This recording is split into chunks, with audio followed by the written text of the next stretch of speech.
My friend, welcome to the podcast, man. We're hanging out in front of millions of people right now. Yeah. Oh, dude, it's great. Will Cole, it's always good to connect with you, my friend. Likewise, I want to say publicly, if I didn't tell you this privately, I mean it, but I'll say it now. When my last book came out, you were so thoughtful and supportive when Gut Feelings came out. And it really means a lot to me. I still think about it to this day because you're a very busy man. You could have been doing anything, but you took the time to support me when that book came out. So it didn't go unnoticed. And certainly I'm just extremely grateful even now. Well, I think that the thing about this, Will, is that you're a real guy, I'm a real guy. And people may see us as these public personas. They don't realize that there's a real person behind that. There's a family, there's ups and downs and things. And so, to me, connecting with you, yes, it's about supporting your book, your work. It was excellent, but also it's about real connections with real people and supporting one another like human to human. I completely agree. And that is why I love you. You're an authentic man who's also a wealth of information. So thank you. What have you been up to? Like, you had these amazing books. And I mean, the last time I talked to you, I think you're working on some other project. I don't want to give anything away, but like, just catch me and everybody else up. What have you been up to? Yeah, I always got a couple irons in the fire that are working behind the scenes that I'm not. I'll share those when the time comes. But yeah. no. So a big project that I've been working on for the last few years actually is I'm the U.S. medical director of a personalized nutrition company called Zoe. Yeah. And I'm quite proud of the work that we've done there. Where basically, the issue is this, Will. We all know. You know this, your listeners know this. There's no one size fits all when it comes to nutrition. Yeah. Right. And like you and I, we have our way of talking about things, going about things where we're trying to help people find what will work for them. Yeah. And I've heard you say this. I've heard you say that you really you prioritize that, which I love. Yeah. And the question is, how do we ultimately use modern tools to help people to actually find that? Right? As opposed to interpreting how they feel, which by the way matters, like that's really important. But like, how can we use modern tools? And we've seen, for example, the work of Casey Means and Levels using blood sugar as a tool, right? Or people may use a Whoop or a different wearable device and use heart rate variability as a tool. Yeah. And so what we are doing with Zoe is kind of bringing some of these tools together into the same place where you have a blood sugar monitor that you wear for 2 weeks. During that time, you enter into an app what you're eating so that we can totally synchronize and see, oh my gosh, like Will just ate this and look at what his blood sugar is doing. It's almost like an electrocardiogram tracing. And combine that with microbiome and a blood fat test and your personal health information that you enter into an app. And basically, the way that this works is that if you get enough people together, then you can start to use machine learning and artificial intelligence to stop asking questions the way we did in the 20th century, which was, hey, on average, is this better for a population? Like, that's what a randomized controlled trial is. And now moving into the 21st century of saying, if I want to make a recommendation specifically for Will Cole, given everything that we know about him, including his microbiome, what would I actually recommend to this man? And that's what Zoe's helping us to accomplish. And the beauty of it is, and what's exciting, is that as we grow, we get more precise and we become more capable of really achieving this, including for people with different health conditions. Yeah. So when we started, it was 1,000 people. Now we're over 100,000 members and 200,000 people in this database. Wow. And growing. That's amazing. As you know, I'm a massive advocate for data and not guessing and knowing as objectively as we can know with the best lab data we have. So I love this sort of aggregation of different data points, which I also love, and not just hanging our hat on one thing and one biomarker, but just looking at several data points from different perspectives and vantage points. You said blood test, microbiome test, you said body fat as well. Like, what are the three different points you're looking at? Yeah, well, so I mean, you are going to enter in like your health history, which we do Hmm. take into account. So, Yeah. and you know, from your perspective, you're entering data into an app, and from my perspective, you're filling out a health history, Yeah. Right. like a Right. survey. Yeah. But the major data points are continuous blood sugar monitor. Okay. So 24 hours a day, blood sugar collection around the clock for 2 weeks. During that time, your responsibility is to basically just tell us what you're eating Right. so that we can sync those things. Hmm. And then we also have the microbiome test. We use shotgun metagenomic sequencing. So this is the most state of the art. And from the beginning, we've had the most state of the art technology Hmm. in this space. Hmm. And then the third thing that I think is kind of interesting is that we have a standardized meal. Hmm. So it's actually a cookie. Okay. And you eat this cookie, and it's actually quite important because you and I are eating the exact same cookie.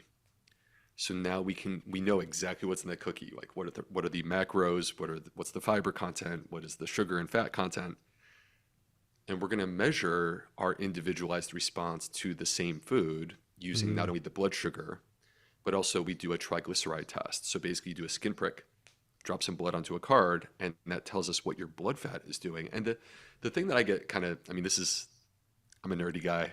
You know this, Will. That the thing that I think is kind of cool about that is that if you go to your doctor and your doctor is going to measure your blood lipids, which is a normal thing to do, they're going to tell you to do it fasting. Hmm. And the reason why is because your blood triglycerides go up after a meal. So the only Yeah. way to standardize is to do it fasting, Hmm. unless you do it this way where everyone's eating the exact same meal. And the extra information that you get is, I would make an analogy where it's like this. If I want to assess whether a person is a great athlete, I could look at them just Hmm. standing there and I could venture a guess, Hmm. or I could make them work out. Yeah. Now, obviously, I'll know a lot more if I make them work out. This is the Hmm. same thing with this. If you want to assess a person's metabolism, you can look at it when they're not eating, but really, if you want to know what's going on with their metabolism, look at Yeah. what happens after they eat. Right. So I'm sure you've seen with over 200,000 people in that database, what are some of what maybe one like standout example of some aha moments for the consumer, the person who's getting these labs? And then like, what are some things that people can do based on those results? Yeah, so the results ultimately come back to you where we define, like at the end of the day, we have to keep it pretty simple for people. Yeah. If you want to dive deep, you can do that. But for an individual food, we boil it down to a score. And I think this is actually quite helpful because this is not, and I know that you feel this way, Will. I've heard you talk about this. Like, it's wrong when we vilify food and say categorically bad. It's wrong when we say a food is always good, right? Hmm. Ultimately, food is a matter of like, what are you replacing with what? Hmm. Are you elevating your nutrition? Are you elevating your health? So that's where the scores come in. Nothing is completely off limits. You absolutely should have ice cream and cake on your birthday. But what you do is basically you take a look at the score from 0 to 100, and it gives you a sense of where this lands for you on an Yeah. individual basis. And if you were to do this side by side with another person, you would see your scores are different than theirs. Um, Yeah. Not like absurdly different. There's no one who gets a 0 for lentils. There's no one who Hmm. gets probably more than a 20 for an energy drink. Hmm. But like they're going to be different, and you use that information, and then Zoe has a program that basically you participate in that teaches you going forward Hmm. strategies that you can apply to basically use not only these scores but also other tools that I know you believe in, like time restricted eating. um, where, I mean, as a quick example, we actually conducted a study of 40,000 people Hmm. in the UK who were all doing time restricted eating, Mm. and which is kind of cool. They had a 10-hour eating window. And when people did this, like, we actually learned a lot. 40,000 people all at once. We saw basically that, like, for example, hunger gets worse for the first 48 hours, and then your body recalibrates. Mm-hmm. And actually, even though you're eating less frequently, you actually have less hunger. Mm-hmm. Yeah. And and similarly, like people had less bloating during the course of activating and doing time restricted eating. Mm-hmm. Yeah. So these are all, to me, these are all sort of tools, things that you and I may talk about in our content, on our podcasts, in our Mm-hmm. books. Yeah. Um, Overall, like with that, with what you've seen through this massive database and through your own clinical experience, what is your view on fasting when it comes to women? This is a question that I get asked a lot. Is like, yes, but most of the studies around intermittent fasting are around men and they're not looking at women. I have my thoughts on the nuance and context of that, the bioindividuality, if you will. But I'd love to get your hot take on fasting and women, specifically women's hormones. yeah, I mean, I think that when it comes to fasting, I don't think that there's this like rigid protocol that every single person needs to Yeah. follow. And I actually think it's quite important to tune into your own body and see how you feel and make adaptations based upon that. Mm-hmm. And I actually think like sometimes less is more. Mm-hmm. So, what I will say is in the study that I just mentioned of 40,000 people, the vast majority were women, about 80% Amazing. women. Amazing. Yeah. And the findings were, as you mentioned, positive. What were all the findings that you saw in that study specifically? So this was an interesting thing that we did. This was actually separate from the Zoe program with the microbiome testing and all these different things. Mm-hmm. And what this was an app. So if you think about it, like if you had an app and you and I like basically put this out to our community and we invited them to do a study with us, Mm-hmm. we could recruit thousands of people instantly, and through Yeah. the app they can tell us how they're feeling. And that's what we did. And so we had 40,000 people in the UK. This was limited just to the UK, no one in the US. But we basically had them start off doing their usual eating method whenever they eat.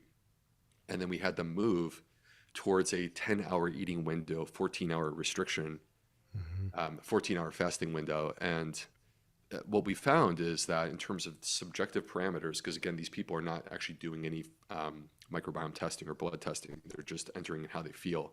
Mm-hmm. Again, we found that hunger improved, we found that energy levels improved, we found that mood improved, and they actually had less bloating, which is interesting Yeah. because this is a general population. This isn't like specifically people with digestive health problems like IBS. Yeah. So, in general, the results seem to be positive. But in the same regard, like if you go into the study and you dig into the data, Mm-hmm. you're gonna find out of 40,000, there's definitely at least hundreds of people who do fasting and they're like, gosh, this is not for me. My energy levels are less. I like my, Mm-hmm. my mood is less. So I Yeah. think with regard to your original question about women, I think that we need to start off, like I would advocate for starting with a 12-hour fasting window, see how you feel, and then adapt from there. Mm-hmm. I love it. Yeah, you're absolutely right. I mean, that's when I wrote my third book, I called it intuitive fasting for that purpose, right? There is so much bioindividuality as someone, as yourself has seen thousands and thousands of people over the years. If we hung our hat on like one way for everybody, we'd be proven wrong a lot because there's so much art and science to this and the baseline and even somebody's relationship with the tool will determine the outcome of the tool. Don't you find that? It's like even in theory, on paper, yeah, you'd be a great candidate for fasting or the specific supplement or the specific whatever hack, biohack. But if they have a lot of stress and anxiety and resistance around the thing, whatever the thing is, it can modulate the outcome in a completely different way. Have you seen that over the years? Oh, no question. No question. I Yeah. think that the context within the individual is extremely important. And, Yeah. for example, like neither you nor I would advocate that you apply these tools to a person who's struggled with disordered eating, Right. Good point. right? Good call out. Yeah. And So, yeah, go on there. What's your thoughts with that? Because that is a judgment, I would say, of intermittent fasting. And even when I called the book Intuitive Fasting, it kind of irritated some people thinking that I was kind of conflating it with intuitive eating, which the capital I, capital E, intuitive eating was a book in the 90s that a lot of eating disorder recovery community have, that's like kind of their path to recovery. And that's certainly, as I talk about in that book, it's not for people with active disordered eating. But what's your take on that, fasting and eating disorders? Well, I think honestly, first of all, I think that the response that you got was inappropriately harsh. I mean, I saw What? things that What? were happening. There were things happening literally within hours of your book coming out. I'm like, I know you haven't read this book yet. Yeah. Like, Oh what no. are I we mean, even talking about? it was like literally the cliche of judging a book by its cover. I'm like, if you only knew what was in the pages there, it's not what you think it is. Yeah, and Yeah. that's the funny thing is, borrow it from the library. Don't even buy Yeah. it. Just borrow it Don't from the even buy library, it. check it Yeah. out, and see what you think Yeah. before you I would have sent them a praise it. PDF if they asked for it, just so to get the facts I'm sure you straight. would have. Yeah. Right. Yeah. Um, yeah. So I think with regard to these tools, first of all, we should not try to make it sound like there's this one thing that every single person needs to do, and it's the single track to better health. I think that these are compound effects, and Mm-hmm. that when we can add, a few to the mix, that's when you really start to like actually see a profound difference. So I'll give you a quick example, Will. Like, do I do time restricted eating in my life? Yes. Am I rigid about it? Absolutely not. I'm kind of all over the place, to be honest with you. But I have other aspects of my life, other tools that I use that are less negotiable, Okay. because I've noticed that if I don't do those things, I don't feel the same and I don't Yeah. function the same. Got it. And I need to function well because of all the things that I've gotten myself into. So what are your non-negotiables? Fasting's negotiable, it's flexible, but what are your non-negotiables? My biggest non-negotiable is strength-based exercise, so weight-based exercise, resistance. Yeah. And What's that if I look don't, like? What's that look like for you? What are you, how much time are you spending? What's your sort of max rep? Are you looking for just high weight, low reps, or yeah, what's it look like? yeah, well, so I'm a big believer in switching it up. Hmm. Like, I feel like Tony Horton kind of taught us this, right? Yeah, Like good back old in the day Tony. with P90X, it was Good like, old Tony. yeah, Yeah. a couple weeks of this, couple weeks of that, right? Yeah. And that way you never like really plateau. Hmm. And I think there's a lot of truth to that. And so I don't have like this one workout routine. It really quite varies during the course of a week. So I'll give you a few examples. One, I love rucking. Yeah, So like a weighted vest. Can you explain for people that don't know what rucking is? yeah, I have this thing. Like, actually, I was walking through my quite friendly neighborhood in Charleston, South Carolina the other day, and I got stopped by someone who thought I was wearing a bulletproof vest. Oh my gosh, So that would be funny. yeah, And then yeah. it looks like a military thing. Hmm. It's a vest. It goes over your shoulders, and it has a compartment in the front and the back. Hmm. And you will place these plates into this compartment in the front and the back, so it's balanced. Hmm. And you do an amount that like is proportional to your body weight. So I'm a big guy. I'm 6'4". I weigh over 200 pounds. So like for me, I started off with 20 pounds. That's about 10% body weight. And in the beginning, that was plenty. And it Hmm. gave me like, it definitely got my heart rate up. It got me breathing. And then I graduated and I'm now doing 40 pounds. And I feel awesome on the Hmm. days when I do this. Amazing. So, what's your pro tips for rucking? This is a non-negotiable. It's strength training, but it's functional, right? Too. You're walking, but like, go take me through like a rucking, the things you've learned on things to do and not do. Well, I don't think you want to overdo it to the point of inflicting harm on your back or Yeah. your shoulders. What I've discovered is that this is actually much harder on those parts of the body than I anticipated. I thought it would be all legs. Yeah. It's actually a core workout. Hmm. And I definitely feel it up in my shoulders. Now, I do believe, honestly, Will, that since I've started doing this in the last year, my posture has definitely improved. I have a lot more people saying, "Wow, I didn't know you were so tall." I'm like, I think I grew an extra 2 inches. So, which I'll take. And yeah, I guess the way that I go about this is that I'm not counting this as my workout, by the way. Okay. This is how I warm up my day. So you're doing this And typically in the morning. this is in the morning. Okay. And I want my outdoor sun exposure. Yeah. And there's a number of reasons for this. So let's take away the rucking for a moment, because the rucking is basically like a part of this whole story. But basically from my perspective, I want to train my body to know this is when it's go time.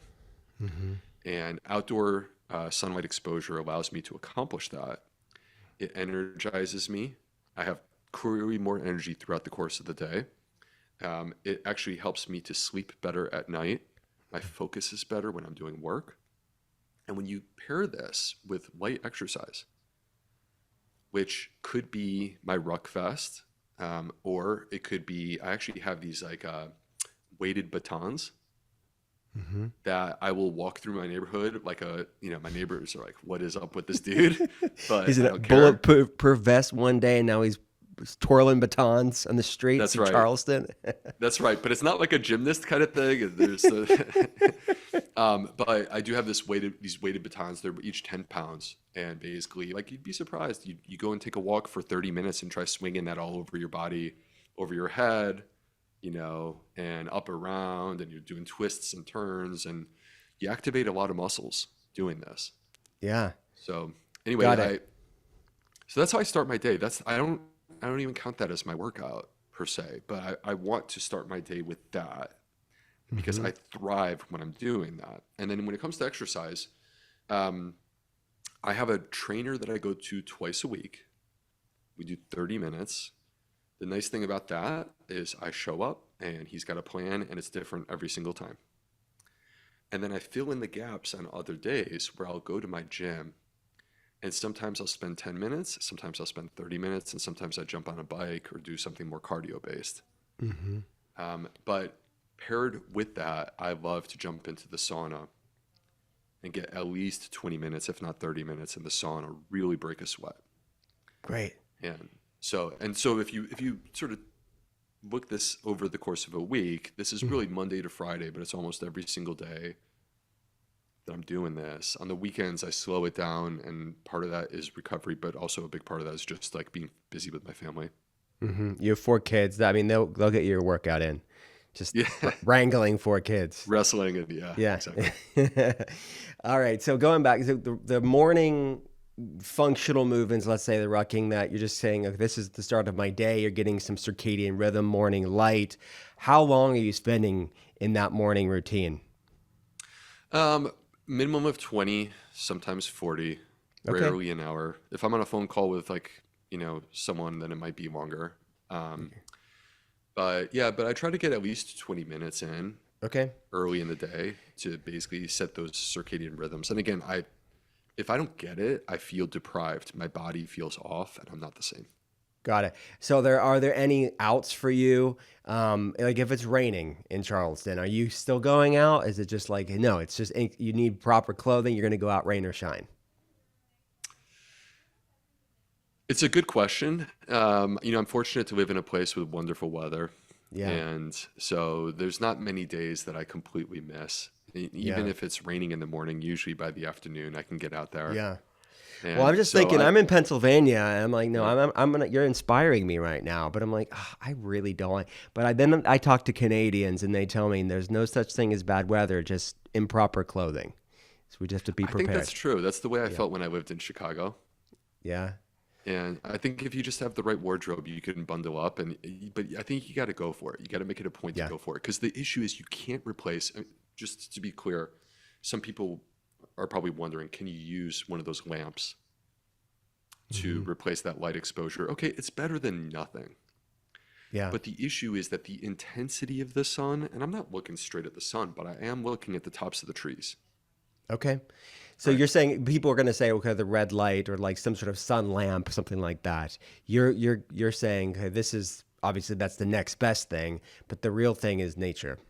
The real thing is nature. Even on a cloudy day, you're still better off. And the reason why is not only is it the intensity of the sun's light, but it's also the spectrum.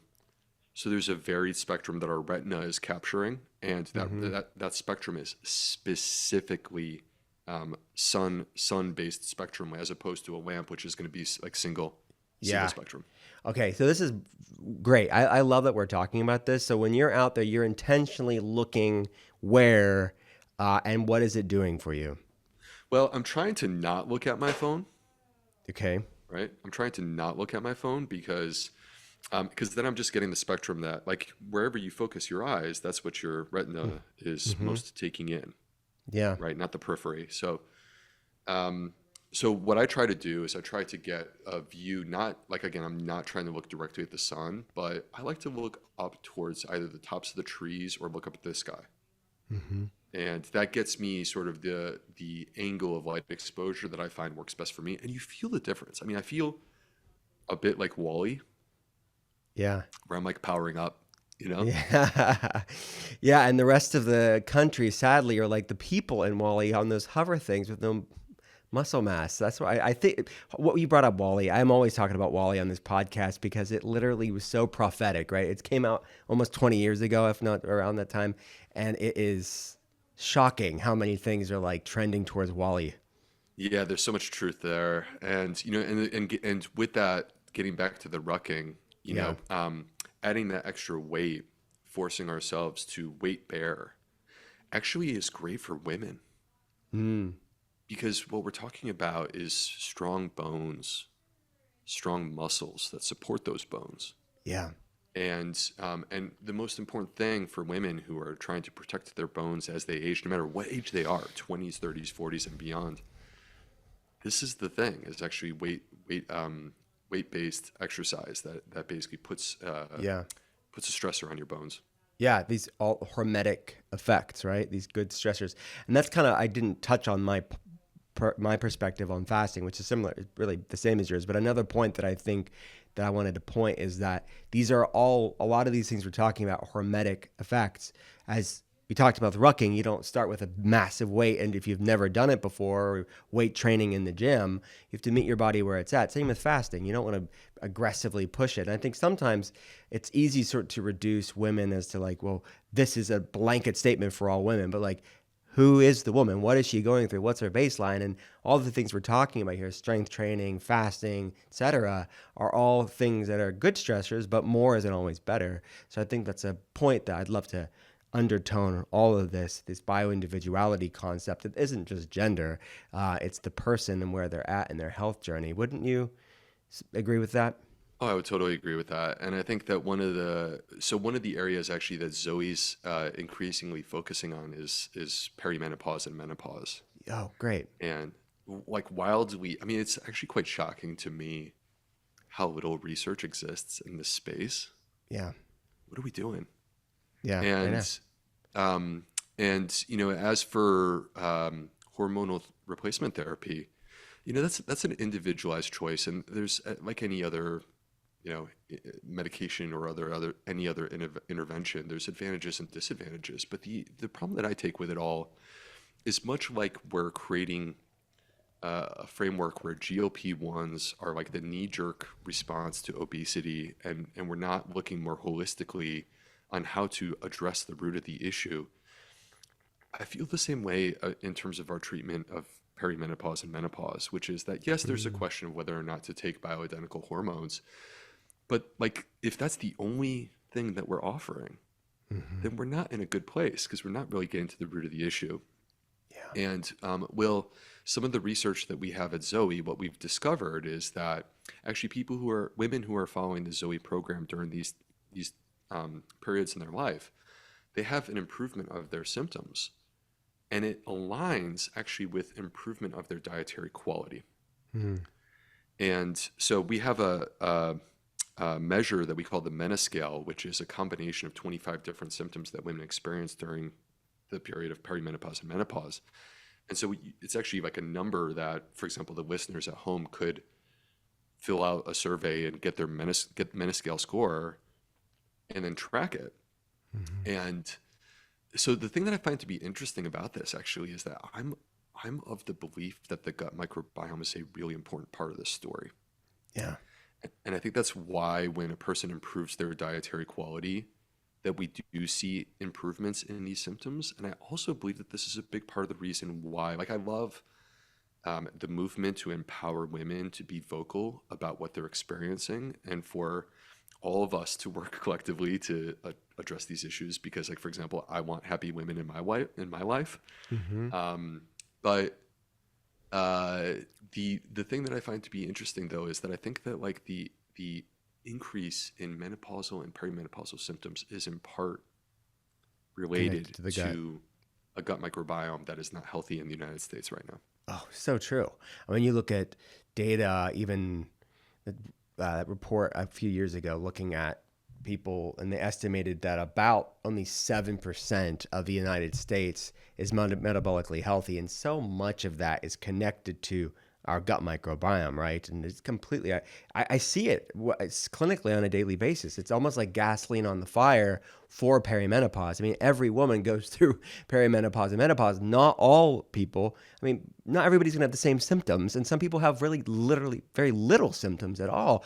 So if that's the case, if some women, even though although growingly rare, have little to no symptoms during this transition of life, well, what's the variable? And Right. I find it's this gut. Yeah, I agree with you. It's this sort of the gut microbiome dysfunction, and the metabolic dysfunction is like this proverbial gasoline with the fluctuations of estrogen and progesterone.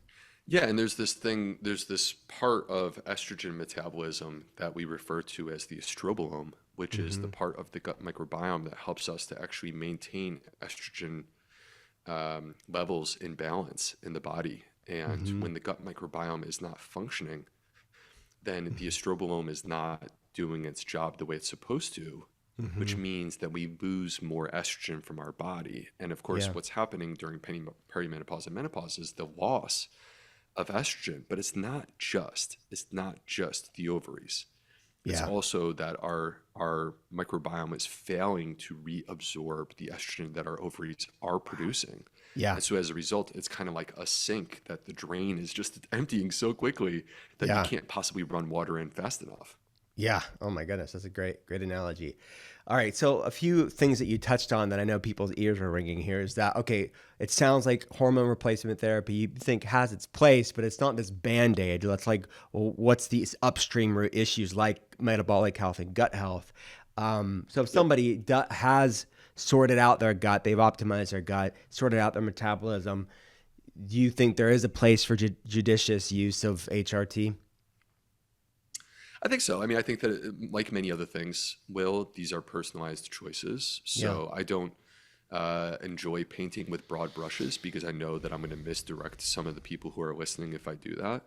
Yeah. So I think that that's a conversation where you sit down with your, healthcare provider and you talk about what are the Yeah. risks, what are the benefits. And yes, I do want women to feel well. So I don't want them to be deprived of that opportunity. Hmm. But I also think that we need to look at the downsides.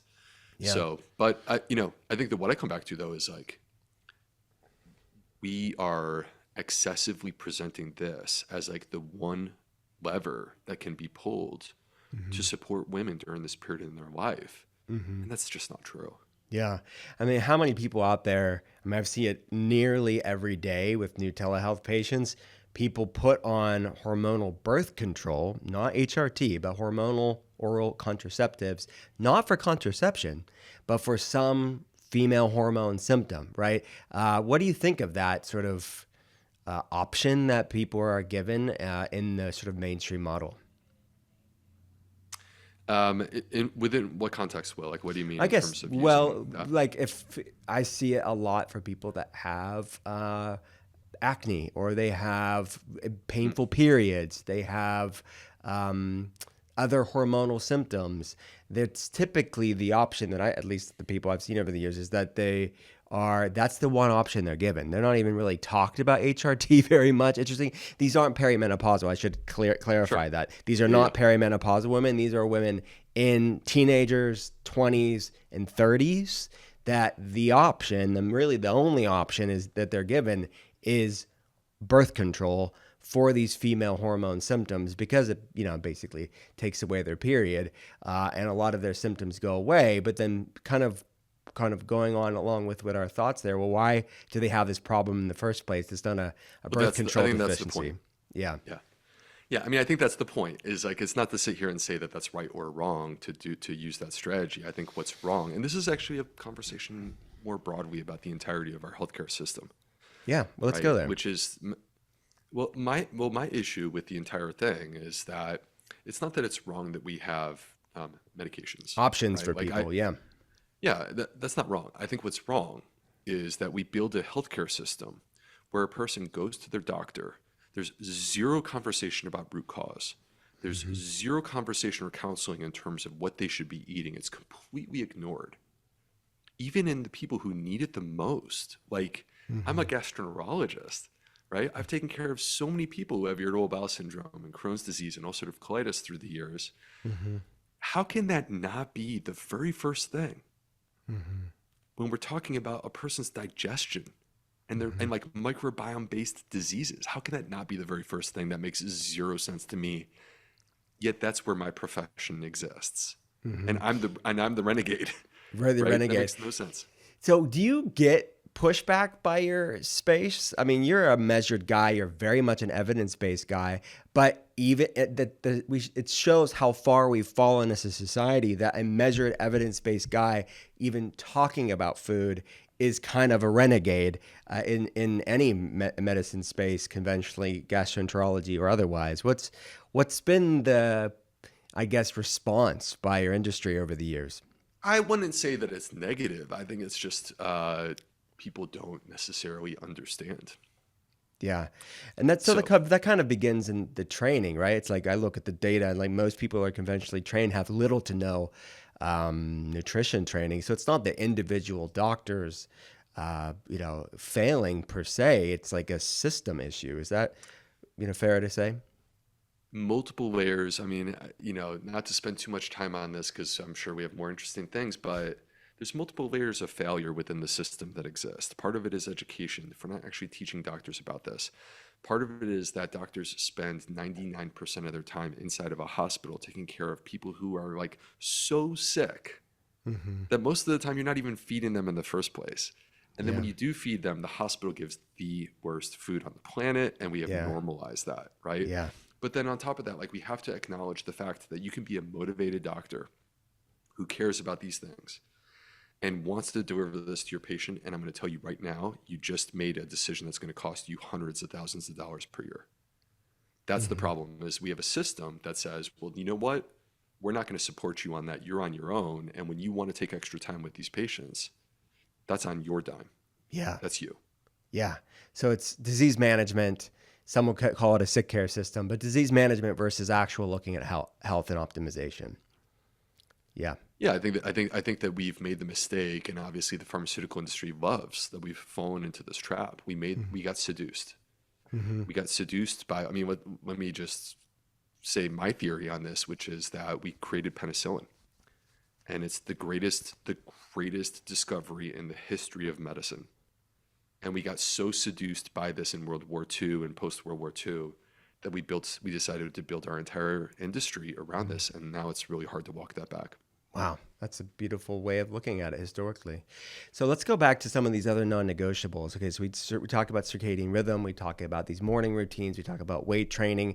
What are some maybe food non-negotiables for you? Well, an interesting and low-hanging one for everyone who's listening is you'd be shocked. So, okay, let me throw this out there. And Will, I'm not intending to quiz you. I just want to open this up.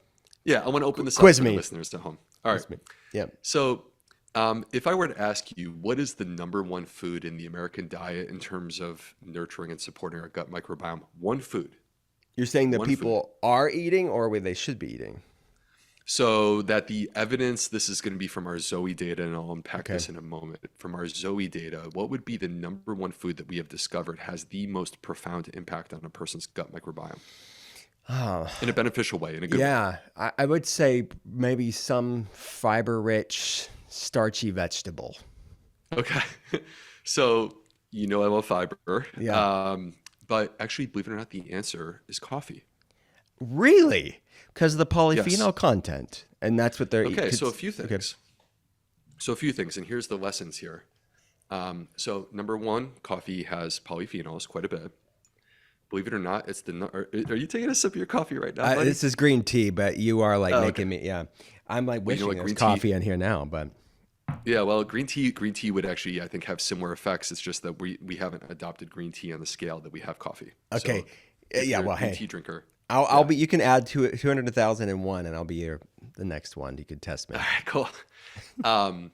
All right, so the story is that first of all, coffee has polyphenols. Polyphenols are antioxidant compounds, and what most people don't realize is 90 to 95% of polyphenols are activated by your gut microbiome, which makes them gut microbiome food. All right, Yeah. so we find that, but then coffee actually has soluble fiber. Hmm. So it's fiber that is dissolved in the beverage. You would never Yeah. know that it's there, but it's there, Yeah. and It's it like diffusing through the through the filter. processing of it. Yeah. Yeah, and that feeds and fuels your gut microbes. So it has these things, but here's the factor that's like more important because there's plenty of things that have polyphenols. There's plenty of things that have fiber. What really separates coffee from the pack is consistency. Mm. It is the thing that you do on a daily basis every single day. So if you're a coffee drinker, I'm willing to bet you probably have at least a cup every day. Hmm. Much like you may be an afternoon green tea drinker. Actually, I love afternoon green tea. Hmm. All right. The thing that you do that seems small and trivial and nothing compared to like a kale salad turns out to be the most powerful thing because with consistency, you're actually shaping your microbiome on a daily basis, Hmm. incrementally. Yeah. And that small change that you make by having Yeah. that cup or 2 cups of coffee a day over 30 days, over 90 days, over a year, Yeah. it adds up. Okay, got So it. So this is based off of the database that you have, the thing that people are doing in that database, and the reason why they're doing it, why you're seeing the change as it being the top of the list is because people do it every day. They're consistent, and these sort of micro influences of polyphenols and soluble fiber are moving the needle. Do you feel like obviously if people are having, I don't know, sweet potato or Jerusalem artichoke or something like fiber rich vegetable, I'm assuming. Do you like is coffee still at the top of your list of what people are doing? Is it just people? It's just that people are consistent with the coffee. I think it's the story of consistency, but I also think that's like a quite empowering thing because basically True. what that says Yeah. it is like small things that you do with consistency for your gut microbiome. And it's not Yes. just food, Yes. right? All the things that we're talking about. If you take that daily walk outside, if you Yeah. do that daily exercise, like all of these things they add up. Yeah. So Absolutely. I think it's a, we found a few things that were kind of interesting with the coffee, and some of this is unpublished data that's going to be coming soon to a hey, major medical journal. that's here first. We won't tell anybody. Cool. Um, so first of all, I could tell if you gave me your microbiome specimen, I could tell whether or not by testing it, I could tell whether or not you're a coffee drinker. Interesting. I wouldn't be able to tell whether you drink decaf or caffeinated because it's not the caffeine. Hmm. So people who drink decaf, if you're someone who some people who drink caffeine and it makes them anxious, Yeah. Jittery. or or they get insomnia, or they Hmm. get diarrhea, and if that's you, decaf is good. It still gives you what you need. So Hmm. we found that there were over 150 different bacteria that respond to coffee. Now there's this one called Wasana which is actually great for producing short chain fatty acids, Hmm. which are anti-inflammatory compounds that we get from prebiotics like fiber. Hmm. But but it's interesting to think that that one simple, humble drink could Hey, actually be shifting 150 microbes in your gut. I love that. Great tip. And that's the thing too, is people think they need to do some massive things. And I think that's that data is a really great testament that just consistent changes over time, small consistent changes over time can really move the needle on your gut microbiome. You mentioned kale salad, and I know you've probably got asked this question before, but what do you think of I don't know, I call it, I lovingly, I think they sort of, they make blanket statements and they sort of overcorrect and they talk about things like oxalates. Like, what's your view on that sort of oxalate conversation when it comes to certain foods and creates, in my opinion, sometimes like orthorexic behaviors towards some people? Because maybe some people do have problems with oxalates and it's legitimate, but then they're putting it into a broad swath of humans. That's my take, but what's your take on it?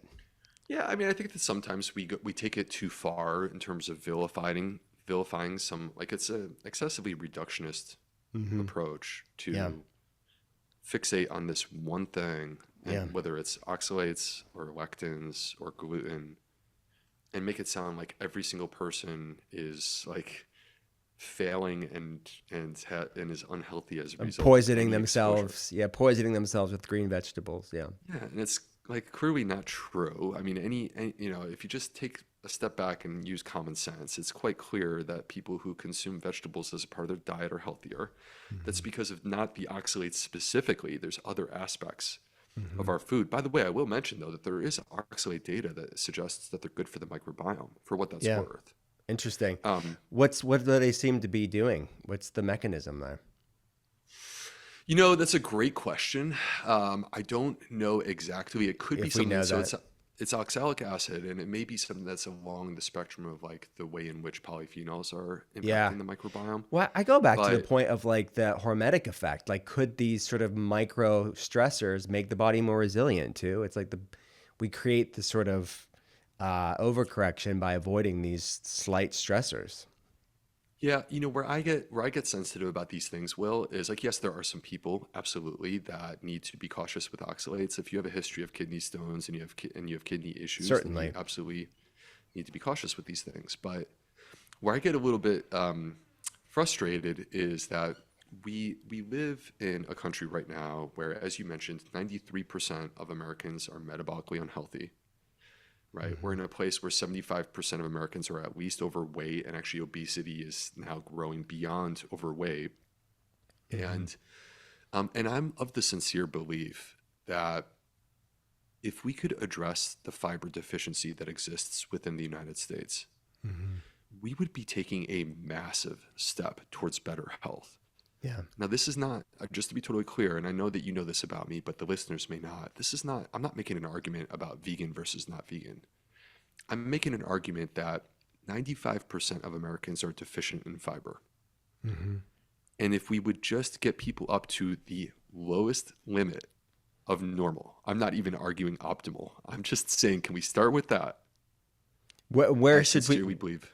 Where do you want people to be? What's the minimum, and then what's the optimal of fiber that we should be consuming in a day? Well, we've touched on this concept of hormesis during the show, and I like to say the way that I like to present this, because if you do too much fiber all at once, you're going to be miserable and you will be cursing my name. The gut is a muscle. It can be trained. It can be made stronger. If you're not using the muscle, then that's when it grows weak. Mhm. If you haven't been consuming fiber, which 95% of Americans have not, then you're not going to be adapted to consuming fiber. You're not ready to go crazy with it. You Mhm. have to start low, go Mhm. slow, ramp up over time. The amount that is recommended, these are the standard guidelines, is 25 grams per day for women and 38 grams per day for men. That's the minimum standard. So my argument is if we could just take America, where right now women are about 15 grams a day, we want to get that to 25. Men are about 16 and a half grams a day. We want to get that to 38. If we could do that, we would be in a much better place. And that is not, by the way, that is not by taking inulin supplements or something like this. This is by eating real food. Mhm. All right. And I'm of the belief that if we quite simply took the ultra processed foods in our diet, Mhm. which make up 60% of our calories for adults and actually 70% of calories for our kids, which makes me Mm. sad, Yeah. and we replace that with real food that comes from plants, we would accomplish this. Got it.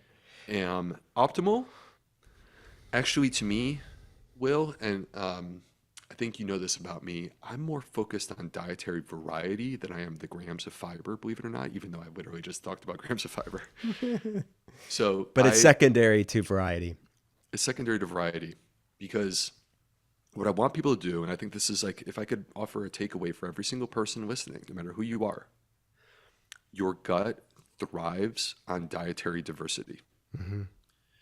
You want as many different varieties of different plant foods in your diet as possible.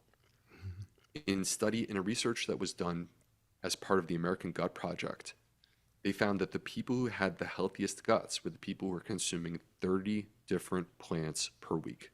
Mhm. Don't worry if you're not close to that. I used to be like six, Mhm. and potatoes were number one for me for many years. But if you start to ramp that up and you focus on like every time you go to the supermarket, variety, when you're in the kitchen, like if you're making chili, what can we throw in the chili? If you're making pasta sauce, what can we throw in the pasta sauce? If you're making a smoothie, what can we put into the smoothie? And then when you sit down at the table, both for you and for your family, your kids, what can we put on that plate to get as much variety as possible? And so if you add the variety to your diet, you will get the plants that you need in order to get an adequate amount of fiber. Yeah. Oh, that's amazing. So what if you had to pick on that list, are there some superheroes on that list that are like extra beneficial, maybe for their fiber content, maybe for their polyphenol content, or both, that maybe are unsung heroes, if you will, that you feel like people should focus more on? Well, I'll tell you the humble unsung hero, but before I go there, before you got to unsung heroes, I was ready to say avocados.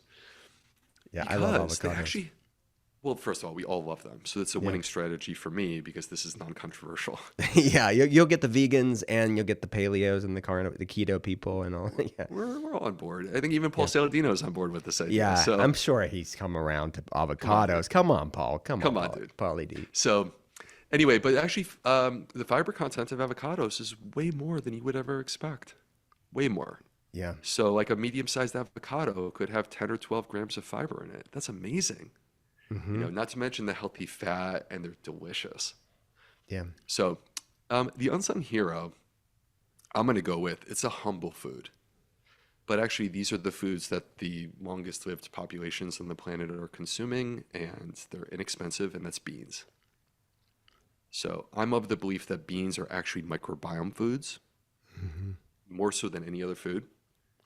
And the reason why is because they have fiber and resistant starch yeah, and polyphenols. So you have this mix of microbiome stuff. Now, it does challenge the gut. There's no doubt. yeah, yeah, And that's why some people who may have a damaged gut, they're going to say, but Dr. B, like that's the worst because that's the food that actually makes me feel the worst. And this is where the idea of starting low and going slow becomes even Yeah. more important. yeah. And pressure cooking them or buying canned ones that have a pressure cooked, I find Love if it. you're going on it, yeah. Do you like that? What's your thought on that? Yeah, I love that. And along those same lines, if you take like for example canned beans, rinse them thoroughly because there are these complex polysaccharides that are quite gas producing that are water soluble. So what that means is when you really rinse them, you actually are removing these complex polysaccharides that will make you tube. Yeah, So same would be true for soaking. And then I love the idea of pressure cooking whenever possible. And for people, my second book, which was the Fiber Fueled Cookbook, I had a big section on histamine intolerance. And for people who have histamine intolerance, this is actually a strategy that they need to use, is pressure cook their food. yeah. Great tips. I find that one of the most well-tolerated people that are sensitive, and look, I always tell it's not the beans' fault. It's the gut, like you're saying. It's already dysregulated. It's a weak muscle. The microbiome's messed up, for lack of better words. We're working on healing that, but there should come a time, if you are improving resilience, is to work low and slow with these foods that have diverse fibers and polyphenols. I find lentils are very well tolerated by even the people that have problems with other beans. Lentils is like the beloved legume. Do you find that too? Oh, dude, lentils are the best. And unless you've specifically learned how to eat them, then it's tricky for people. But yeah, they're also low FODMAP. Yeah. So that makes it gentler on the gut. You can get the fiber that your body needs to heal and power a stronger gut, but at the same time without it actually challenging it to the point of making you uncomfortable. Yeah. As you know, the podcast, it's called The Art of Being Well. At the end of every episode, we have Your Art of Being Well. Are you ready for this? I'm going to just throw questions at you. You're not going to know what's coming at you, and you're going to do great. Let's go. Okay. First question is, what is the worst tasting healthy food? It tastes freaking disgusting, but it has great nutrition science behind it. What do you eat, Dr. B? I would argue broccoli sprouts. They're so good for Good you, answer. but they're really bitter and hard You're to take. you're not doing it for the taste. Let's not pretend. Yeah.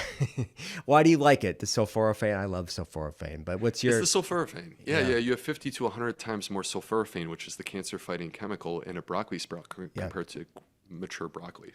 Yeah. What do you take supplements? And if so, what are two supporters of your health? Yeah, I mean, I think everyone takes supplements, at least, Hey, you know, I've met some people that don't, that are guests. That's not their thing. But yeah, interesting. yeah. Well, I think there's certain supplements that are frankly necessary in today's society, right? Okay. So, like, I would make an argument if you're vegan or vegetarian, then B12. But honestly, Yeah. B12 deficiency is so prevalent that almost everyone needs B12. Mm-hmm. I'm of the belief that we're not getting enough omega-3 healthy fats into our diet, so there's a place for those supplements. And then I specifically am a very big believer in the power of prebiotic supplements. Yeah. So, as you know, Will, I started a supplement company myself. Mm-hmm. And this was really inspired and motivated by my experience over more than 10 years of treating people with digestive health conditions and seeing that even in people who eat a healthy diet, there is a place where supplements can add and really be difference making, life changing in some cases. I love it. So Agreed. I Yeah. think that everyone needs to eat a healthy diet, but I think that there's still this place where supplements can really help. Yeah. Okay. So omegas, do you like fish oil? Do you like long chain like algae oil for vegan? Both. What's your take on that? If there was no cost consideration, then I would opt for the algae based because you're coming straight from the source. It's completely pure and clean. You don't have concerns about any contaminants. Mm-hmm. But if that's not the case, then I would opt for fish oil. Fish oil typically would be less expensive. In a perfect world, I would love for it to be third party tested for heavy metals and things like that. Yeah. You mentioned obviously getting that diversity of fiber, the grams, but also working on diversity in different foods. What do you like insulin supplements? And if so, what's your favorite source of an insulin supplement to supplement that food? Like inuit supplements or Yeah, any prebiotics, so fiber supplement. oh yeah. Well, yeah. So I do like prebiotic supplements. Yeah. So my company is called 38 Terra, and we have our first product is called Daily Microbiome Nutrition, and it's basically a combination of 7 different plants with 3 different types of prebiotics. So it has fiber, it has resistant starch, and polyphenols. Mm-hmm. So, and I'm Amazing. proud of that. I formulated that myself. Amazing. Zoe has a supplement that's quite popular in the UK. It's a different take on a prebiotic approach, not exactly the same thing, and it's quite popular in the UK. And it's basically a food-based prebiotic supplement. I mentioned earlier that in research that they found that 30 different plants is the key. And so what they've done is they've taken whole food plant sources and combined them together into this one supplement where basically by doing 1 scoop once a day, you can have that consistent source of different plant-based nutrients. And that's a beautiful thing. Yeah, it is. What's somewhere that you haven't traveled to, but it's on your bucket list? Australia. Hmm. I haven't been, and I'm very good friends with Simon Hill. He's a Yeah. dear friend of mine, and Yeah. and the people are the best. I love those people. And so Yeah. I need to like get there and be with them. Yeah, I think some of the nicest people that I've met in my life are Australians, Canadians, and Irish people. Those are the God's like kindest people in the world. Oh, I know. Yeah, I love all of them. What is it? What is it about it? I don't know. Something. So next question: what's somewhere that you have traveled to that is like not enough people know about it that you would recommend? Hey, if you have the chance, go do it. Oh gosh. All right. This is a place I want to bring attention. I want to shine a light on Western North Carolina, which is going through some stuff Yeah. after Hurricane Helene. And most people, if you're on the East Coast and you haven't been to Asheville, North Carolina, The you best. need to go. I'm sure I you've been, love right? it. I've been once, and I want to. I tell my wife every year, I'm like, I want to go back. They have an amazing outside of Asheville. They have Grandfather Mountain and sort of the mountains out there. They have this Yep. beautiful Scotch-Irish Highland festival that we went to once, and I loved it. And it's so beautiful. It's just otherworldly. Yeah. Yeah. And year round. I mean, some people Yeah. go for the fall, but year round, anytime it's really spectacular. So, and I Yeah. think like as they rebuild, it's nice for us to make attention, like maybe in 2025, try to make a trip there Yeah. and spend money. Yeah. Amen to that. All right. Next question is I don't know if I've asked you this ever before offline, but I am curious about it because I don't remember if you told me. What do you know what Enneagram you are? You know, the personality 1 to 9 numbers. Have you ever done that I test? don't know. Yeah, I don't know. I think I may have done this back in medical school, but that was 20 years ago. Okay. All right. I'll have I to don't know. ask you. Sorry. I'll send you the test and you can tell me later. Tell me Okay. later. Next question is there a book that you've read recently? It could be fiction or nonfiction. I'm like getting a running Art of Being Well book club, and I want to add yours to the list. It's just Okay. like Yeah. paradigm shifter, just something that really was inspiring. Let's see here. I'm pulling up my library. Um, Gosh, so I've turned into my dad. My dad was like super into history and nonfiction, and so now when Yes. I read, I Yes. kind of try to get away from health stuff because when I'm relaxing, I'm like, this is my space. Yeah. I'm the same way. And so Yeah. I have many suggestions when it comes to particularly this, but there was a recent book called okay, so there's a book. S.C. Gwynn is one of my favorite authors, and he has a book called Empire of the Summer Moon. It's an amazing book. That is a really cool nonfiction book. It's all about the Comanche Indians Yes. and the I've seen settlement it in of the stores. Texas. I've never read it though. Yeah.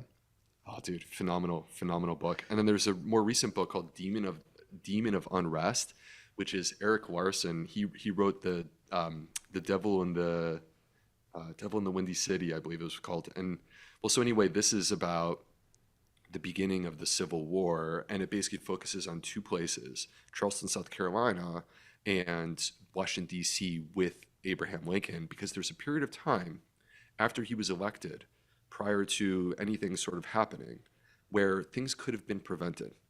And so it's a quite fascinating book. By the way, I don't mean to bring that book up within the context of our election. That is not intentional.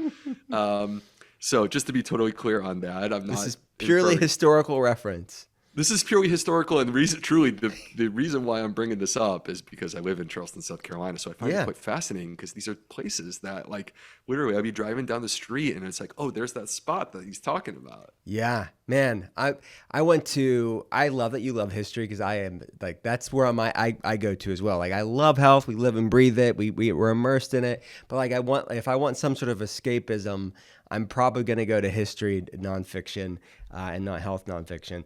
And I'm reading a lot about the French Revolution and French history.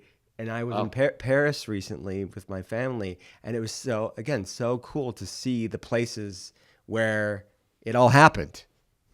Yeah, and not that long ago. Not that long ago. I mean, these Revolutions happen all things, the time. Will, these things are so interesting to like put in like I was born in 1980, and at that time as a kid, like the idea of something happening 15 years before I was born seemed way far away. Yeah, But now being an adult, I'm like, gosh, it's crazy to think about the fact that when yeah, my dad was a kid, my dad was born in 49. When he was a kid, there were definitely people still alive who hmm were like drummer boys in the Civil War. It's yeah. crazy. Unreal. It's so true. I do a lot of like ancestry lineage work and on like 23andMe and Ancestry. Yeah. It's you're right. When you look at how many generations back, it's not that much.